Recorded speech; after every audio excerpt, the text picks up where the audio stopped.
आज हम एक अवार्ड विनिंग फिल्म बेलफास्ट के बारे में बात करेंगे। इस कहानी को केनेथ ब्रेनेक नाम के एक फेमस डायरेक्टर ने डायरेक्ट किया है। इस फिल्म में हमें एक 9 साल के बच्चे बडी की फैमिली को दिखाया गया है, जो एक प्रोटेस्टेंट फैमिली से बिलोंग करता है और बेलफास्ट शहर में रहता है। इस शहर में रहते हुए इस फैमिली को कितनी दिक्कतें और स्ट्रगल का सामना करना पड़ता है, वो हम 9 साल के बडी की नजरों से देखेंगे। ये कहानी आपको बहुत कुछ सिखाएगी, इसीलिए इस वीडियो को एंड तक जरूर देखिएगा। तो चलिए जल्दी से समय को ना गवाते हुए शुरू करते हैं हम आज की कहानी को। Hollywood silver screen presenting Belfast. कहानी की शुरुआत में हम नॉर्दर्न आयरलैंड के कैपिटल बेलफास्ट शहर को देखते हैं। वक्त है 1969 का। यहाँ पर सब खुश हैं। यहाँ हम बडी नाम के एक बच्चे को देखते हैं जो अपने दोस्तों के साथ स्ट्रीट पर खेल रहा है। तभी बडी की माँ उसको वापस घर पर बुलाती है। इसी बीच यहाँ पर कुछ प्रोटेस्टेंट आ जाते हैं जो इस जगह को तोड़ने लगते हैं और हर जगह पर बम फोड़ रहे हैं। बडी की माँ बडी को फौरन किसी तरह से उठाकर घर के अंदर ले आती है और टेबल के नीचे छुपा देती है। लेकिन अभी भी उनका बड़ा बेटा यानी बडी का बड़ा भाई अभी भी बाहर कहीं पर है। बडी की माँ अपने बड़े बेटे को भी इन दंगों के बीच से ढूंढकर घर में ले आती है और उसको भी टेबल के नीचे छुपा देती है। असल में ये प्रोटेस्टेंट आयरिश लोग हैं जो यहाँ रहने वाले कैथोलिक लोगों को यहाँ रहने नहीं देते। हर समय इनका जीना हराम करके रखते हैं, लेकिन आज तो इन्होंने सीमा ही पार कर दी। इन्होंने यहाँ खड़ी कारों को भी जला दिया। अगले दिन ये खबर न्यूज पर भी आ जाती है, जहां रिपोर्टर बताती है कि इन दंगों की वजह से काफी लोग इस जगह को छोड़कर जा रहे हैं। बडी बाहर निकलकर देखता है कि हर तरफ सिर्फ चीज टूटी या फिर जली हुई है। बडी का छोटा सा दिल इन चीजों को देखकर दुखी हो जाता है। तभी वो देखता है कि यहाँ पर रहने वाले सब लोग यहाँ एक दीवार बना रहे हैं ताकि अब कोई प्रोटेस्टेंट अंदर ना आ सके। और तो और अब यहाँ पर आर्मी भी आ गई है इनकी सुरक्षा के लिए। आर्मी सबको चेक करके ही अंदर भेज रही थी। इसी बीच यहाँ बडी के डैड आ जाते हैं जो इंग्लैंड में बिल्डिंग्स बनाने का काम करते हैं। लेकिन जैसे ही उन्होंने इन दंगों के बारे में सुना, वो फौरन यहाँ पर आ गए। लेकिन आर्मी वाले उनको अंदर नहीं जाने देते, पर बडी की मॉम के कहने पर वो उनको अंदर आने देते हैं। बडी और उसका भाई अपने डैड से मिलकर काफी खुश होते हैं। ये सब मिलकर बडी के दादा पॉप्स और उसकी दादी से मिलने उनके घर जाते हैं, जहाँ बडी के डैड अपने मॉम डैड से मिलते हैं। बडी की माँ उसकी ग्रानी को बताती है कि वो प्रोटेस्टेंट बहुत खतरनाक लोग थे। वहीं बडी के दादा बडी के पापा से कहते हैं कि उन्हें वहाँ से चले जाना चाहिए, जिसके अगले दिन उसके मॉम और डैड चर्च जाने को कहते हैं। पर बडी वहाँ जाना नहीं चाहता, जिस पर उसकी माँ उसको बताती है कि गॉड से मिलने की सिर्फ एक वही जगह है और हमें अपनी गलतियों की माफी भी तो मांगनी होगी। जिस पर बड़ी ही नादानी से कहता है, ठीक है फिर तो मैं काम करता हूँ, मैं अपनी पूरी जिंदगी की माफी एक बार में ही मांग लेता हूँ, जिसकी वजह से मुझको बार बार वहाँ पर नहीं जाना पड़ेगा। जिस पर उसकी माँ कहती है कि गॉड हमको ऐसे माफ नहीं करते। वहीं चर्च में फादर उन प्रोटेस्टेंट के खिलाफ काफी एग्रेसिव बातें कर रहे होते हैं। वो कहते हैं कि उनको नरक में जलाया जाएगा, जिसके साथ फादर 2 रास्तों के बारे में भी बताते हैं कि एक रास्ता तुमको अच्छाई की तरफ लेकर जाएगा और दूसरा बुराई और नरक की तरफ। चूज तुम्हें करना है कि तुमको किस रास्ते पर चलना है। फादर की बातों का बडी पर इतना प्रभाव पड़ता है कि वो रात में उन 2 रास्तों को एक पेपर पर बनाता है, जिसके अगले दिन बडी लारा से कैथोलिक लोगों के बारे में बातें करने लगता है। इसी बीच वहाँ पर बिली क्लैंटन नाम का एक आदमी मैक्लोरी नाम के एक आदमी के साथ पास से मिलने आता है। वो पास से कहता है कि तुम भी हमारी तरह एक प्रोटेस्टेंट हो और तुम्हें भी इन कैथोलिक लोगों को यहाँ से भगाने में हमारा साथ देना चाहिए। लेकिन अगर तुमने हमारे खिलाफ जाने की कोशिश की तो हम तुम्हारा हाल भी इन्हीं सभी लोगों की तरह कर देंगे। पर पा उसके इस धमकी से नहीं डरते। वो रात को अपने दोनों बच्चों को ये समझाते हैं कि हम इस वक्त एक जंग में हैं, तो अगर मैक्लोरी और बिली जैसे लोग कुछ भी दे या फिर कहीं पहुंचाने को बोले तो मना कर देना। रात को उनकी बातों से हमको ये भी पता चलता है कि मॉम डैड ने 3 साल से टैक्स नहीं दिया है, जिसको देने में अब दिक्कतें हो रही हैं। जिस पर पा इन सबको यहाँ से कहीं बाहर जैसे लंदन, ऑस्ट्रेलिया, इंग्लैंड जैसी जगह पर ले जाने को कहते हैं, क्योंकि वो इस जंग में अपने परिवार को नहीं रखना चाहते। वो अपने बच्चों को एक अच्छा फ्यूचर देना चाहते हैं। जिसके अगले दिन हम बडी को उसके स्कूल में देखते हैं। उसकी टीचर बताती है कि वो सबको उनके रिजल्ट के हिसाब से सीट पर बैठाएगी। बडी को तीसरी सीट मिलती है, पर उसको तो पहले नंबर पर बैठना था, क्योंकि उसे दूसरे नंबर पर बैठी लड़की कैथरीन पसंद है।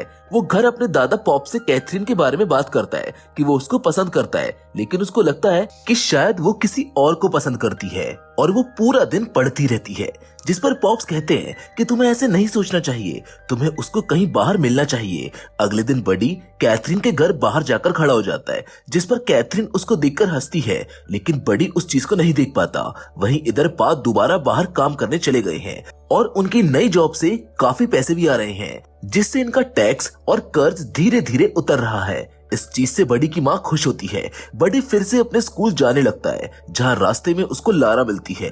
वो बडी से उसका ग्रुप ज्वाइन करने को कहती है और उसको बोलती है कि तुम्हें ग्रुप ज्वाइन करने के लिए कोई बड़ा काम करना होगा। स्कूल में बडी और कैथरीन की दोस्ती अब आगे बढ़ रही है।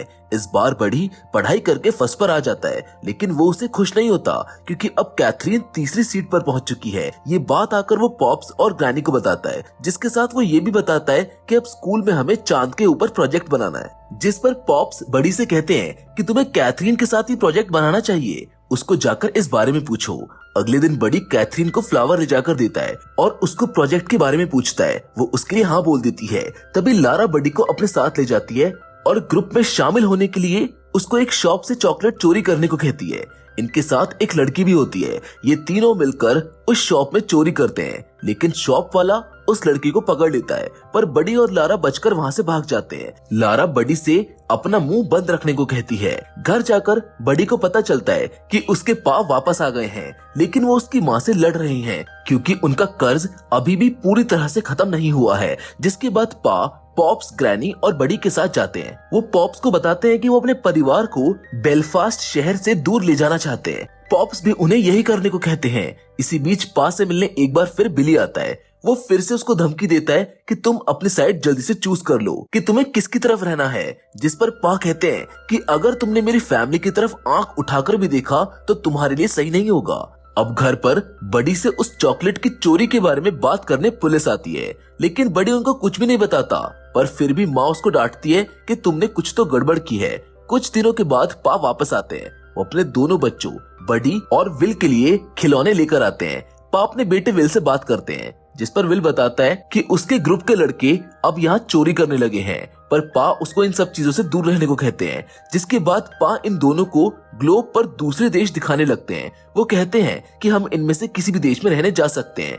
जिस पर माँ कहती है कि हम ऐसे ही कहीं नहीं जा सकते, हमारे पास अभी इतने पैसे नहीं हैं, अभी तो यही हमारा घर है। जिसके अगले दिन ये सब एक पार्क में मस्ती करने जाते हैं, जिधर माँ एक औरत से बेलफास्ट छोड़ने के बारे में बात करती है। वो उनको बताती है कि ये करना कितना मुश्किल है। जिसके बाद पा फिर से अपने काम पर जाने लगते हैं। वो जाने से पहले सबसे मिलते हैं। जाने से पहले वो माँ से बात करते हैं और उनको बताते हैं कि मुझे मिला हुआ जॉब का नया ऑफर बहुत अच्छा है। वो उन्हें रहने के लिए एक घर और बहुत कुछ दे रहे हैं, जिससे इनका कर्जा और टैक्स दोनों उतर जाएंगे। बस हमको यहाँ से जाना होगा। जिस पर माँ कहती है कि बाहर के लोग हमें कभी भी एक्सेप्ट नहीं करेंगे, उन्हें लगेगा कि हम उनके घर में, उनकी कंट्री में घुस आए हैं। मैं इस चीज से डरकर यहाँ से नहीं जाना चाहती। जिस पर पाओ से बताते हैं कि अब बाहर के लोग ऐसा नहीं सोचते, लेकिन हमें जल्द ही फैसला करना होगा। इतने में पा की बस एयरपोर्ट के लिए निकल जाती है। इनकी सारी बातें बडी सुन लेता है।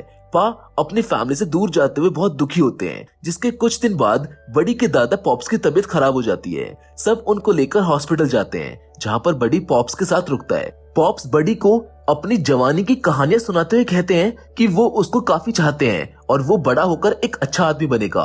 रात को बडी की ग्रैनी उसको फिल्म देखने ले जाती है। घर जाते हुए बडी ग्रैनी से पूछता है कि क्या आप और पॉप्स कभी भी इंग्लैंड गए हो, क्योंकि शायद पा मुझे और सबको वहीं ले जाने वाले हैं। जिस पर ग्रैनी उसको जाने को कहती है। क्रिसमस पर पा भी घर आ जाते हैं। वो सबको लेकर फिल्म देखने जाते हैं, जहाँ ये सब पा और उस फिल्म को देखकर काफी खुश होते हैं। पा इन सब के लिए काफी सारे गिफ्ट भी लेकर आए हैं। रात को माँ और पा दोनों ही बडी से बात करते हैं और उसको बताते हैं कि वो सब इंग्लैंड जा सकते हैं। ये सुनकर बडी रोने लगता है कि वो पॉप्स, ग्रैनी, लारा और कैथरीन को यहाँ छोड़कर नहीं जाना चाहता। वो उन्हें फिर कभी नहीं देख पाएगा। जिस पर पा और माँ उसको समझाने की कोशिश करते हैं। जिसके अगले दिन पा फिर से कुछ दिनों के लिए अपने काम पर चले जाते हैं। बडी पा के जाने से काफी उदास है। जिसके बाद कहानी 3 महीने आगे जाती है। जहां अब टीवी पर बताया जा रहा है कि काफी लोग जाति विवाद के दंगों की वजह से शहर को छोड़कर जा रहे हैं। इसी बीच लारा बडी को पकड़कर अपने साथ ले जाती है। वो कहती है कि तुम अभी भी हमारे ग्रुप में हो, हम आज एक बहुत बड़े मिशन पर जा रहे हैं। लेकिन बडी बहुत ज्यादा कंफ्यूज्ड होता है। तभी लारा बडी को लेकर दंगे करने वाले प्रोटेस्टेंट लोगों के साथ मिलकर एक दुकान को तोड़कर लूटने लगती है। बडी इस चीज के लिए साफ मना कर देता है, लेकिन लारा उसको जबरदस्ती खींचकर अपने साथ ले आती है और उसे भी दुकान से कुछ चुराने को कहती है।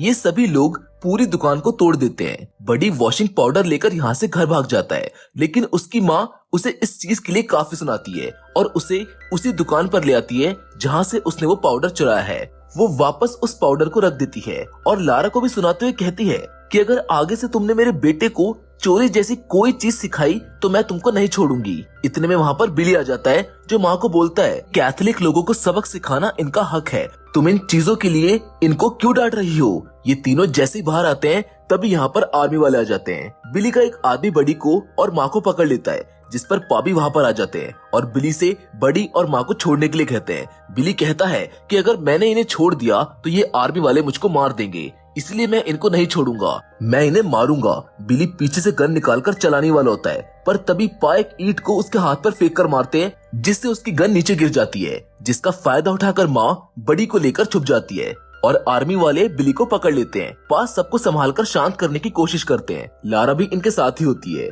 आर्मी वाले बिली को लेकर यहाँ से चले जाते हैं, जिसके बाद माँ इन सबसे कहती है कि उस दुकान के अंदर मुझे भी एक आदमी चोर और दंगेबाज जैसा लग रहा था। माँ सबसे पैकिंग स्टार्ट करने को कहती है। पा और बडी पॉप्स से इस बारे में बात करने जाते हैं, जिस पर पॉप्स बताते हैं कि माँ अब सही सोच रही है क्योंकि अपने बच्चों के फ्यूचर के लिए उसको यहाँ से जाना ही होगा।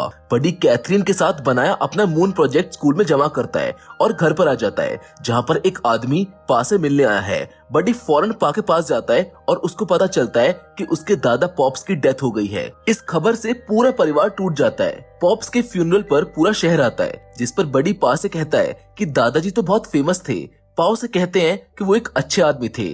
रात को यहाँ से जाने की खुशी में माँ और पा पार्टी करते हैं और काफी खुश होते हैं। यहाँ से जाने से पहले पा बडी को कैथरीन के घर लेकर जाते हैं, जहाँ बडी उसको फूल देते हुए कहता है कि वो उससे मिलने वापस जरूर आएगा।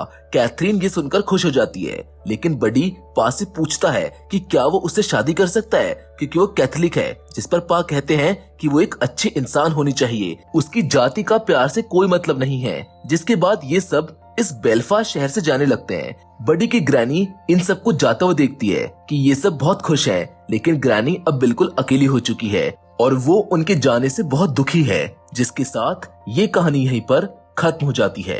ये एक ऐसे समय की कहानी है जिस वक्त बेलफास्ट एक सिविल वॉर की आग में झुलस रहा था। बडी की फैमिली अगर चाहती तो वो उस आग में कूद सकती थी, लेकिन उन्होंने अपने बच्चों को जिम्मेदार बनाया और सही गलत का सबक सिखाया। ऐसी छोटी छोटी सीख ही हमारे समाज को इस बंटवारे और दंगे की आग से बचा सकती है। बाकी इस पर आपकी क्या राय है, आप हमको कमेंट करके जरूर बताइएगा, क्योंकि आज की वीडियो में तो बस इतना ही। लेकिन हम फिर से जरूर मिलेंगे, और वो भी एक और नई इंटरेस्टिंग कहानी के साथ। पर तब तक के लिए धन्यवाद।